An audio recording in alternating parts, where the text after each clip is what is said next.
Bonjour, on se retrouve pour une autre vidéo où on va parler... attendez, on va parler de quoi? On va parler...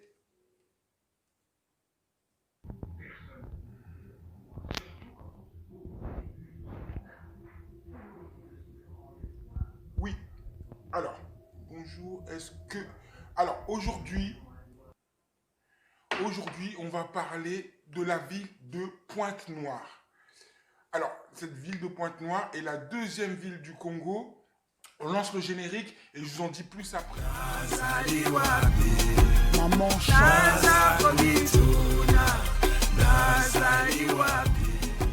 Donc, il faut savoir que Pointe-Noire est la deuxième ville du Congo. Elle se situe à l'extrême sud du pays, au bord de l'océan Atlantique.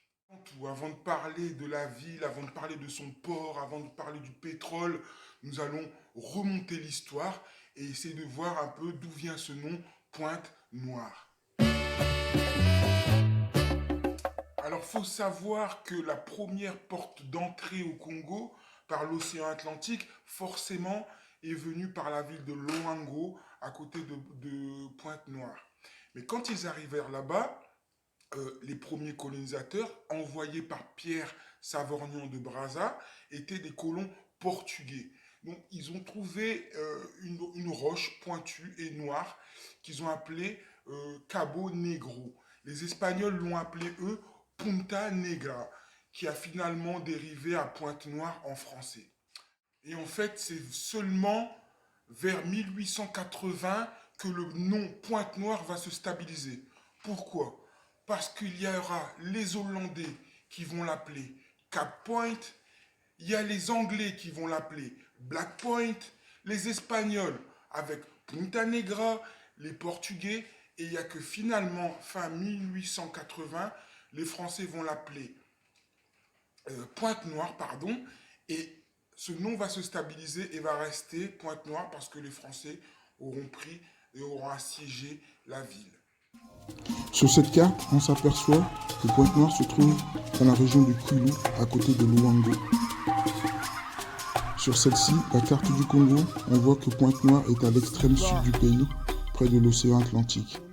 La décision par les colons de créer un port pousse les colons à quitter Luango, la première ville par laquelle ils sont arrivés au Congo, et à aller plus vers Pointe-Noire pour créer ce port. Mais pour créer le port, ils ont besoin de force. Ils ont besoin de force, de personnes pour travailler. Donc, ils mobilisent toutes les forces du Congo pour créer le port de Pointe-Noire. C'est alors que le gouverneur de l'AEF, Afrique équatoriale française, Victor Augagneur, crée alors la circonscription du chemin de fer Congo-Océan le 26 septembre 1921. En 1922, Victor Augagneur réaménage le Congo et Kwilu redevient une région et Pointe-Noire son chef-lieu. Et petit à petit, la ville de Luango va tomber dans l'oubli. En 1934, tout est terminé. Le port a été construit, le chemin de fer Congo-Océan a été construit. Donc là, la ville va connaître une nouvelle forme de vitalité. Les populations vont commencer à venir à Pointe-Noire et là, la ville va commencer à s'agrandir. Avec tout ça, il y aura l'installation de la société coloniale d'électricité. Donc, les populations arrivent, on construit un hôpital, le marché s'agrandit, la ville poursuit sa progression vers l'est par la construction d'un chemin de fer qui va rejoindre Loango, un chemin de fer de Kwilu. En 1934, tout est terminé. Le port a été construit, le chemin de fer Congo-Océan a été construit. Donc là, la ville va connaître une nouvelle forme de vitalité.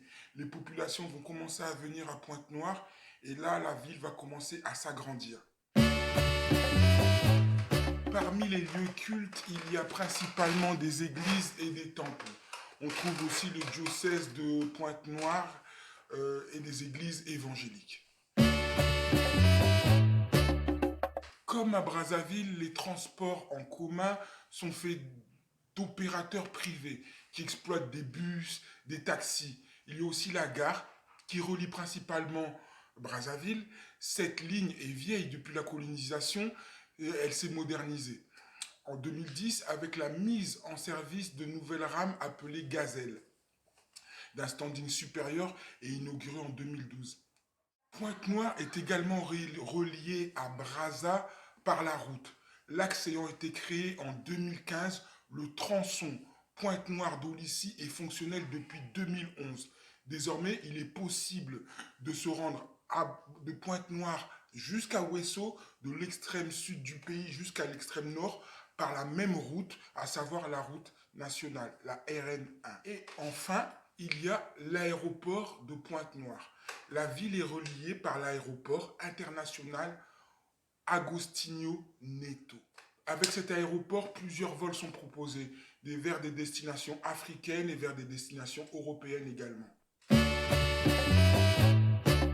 La langue parlée à Pointe-Noire est principalement le français, mais il y a aussi le Kituba et l'Ingala. Le Kituba qui est aussi appelé la langue du chemin de fer. Je ferai une vidéo sur ça, sur la langue du chemin de fer, parce que je pense qu'il y a pas mal de choses à dire dessus et c'est super intéressant. Est-ce que vous saviez que Pointe-Noire a été pendant un certain temps la capitale du Congo?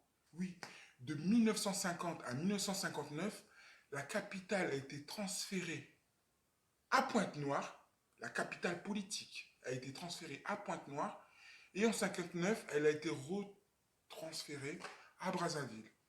Et voilà, vous l'avez sûrement compris, moi, Pointe-Noire, c'est une ville qui me donne envie de voyager. C'est la ville du mélange. C'est une ville mélangée où on accueille tous les Congolais venus de tous les horizons s'y trouvent. C'est la ville du tourisme, c'est la ville du tourisme d'affaires. La ville, elle est appelée aussi la cité océane parce qu'elle se trouve au bord de l'océan Atlantique et moi, elle me donne tout simplement envie de voyager. Il y a la plage avec ses habitants et ses touristes. Il y a le côté sauvage où on pratique le surf. On peut aussi pratiquer l'équitation, le tennis, la piscine et les sports de combat tels le judo, l'aïkido ou le karaté. On retiendra que Pointe-Noire, la ville océane, est la deuxième ville du Congo. C'est une ville portuaire, une ville pétrolière, une ville de tourisme et une ville où il fait bon vivre. Ici-bas, on a tous besoin de repères.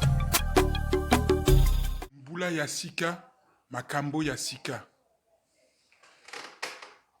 Ce qui veut dire nouvelle année, chose nouvelle. Ou autrement dit, chaque changement d'année implique des résolutions nouvelles. C'est tout pour ma vidéo dédiée à Pointe-Noire. J'espère qu'elle vous a plu. Donc n'hésitez pas encore une fois à vous abonner, à liker et à partager. Et voilà, moi je me fais plaisir. Je me fais plaisir quand je fais mes vidéos parce que ça me fait de partager un petit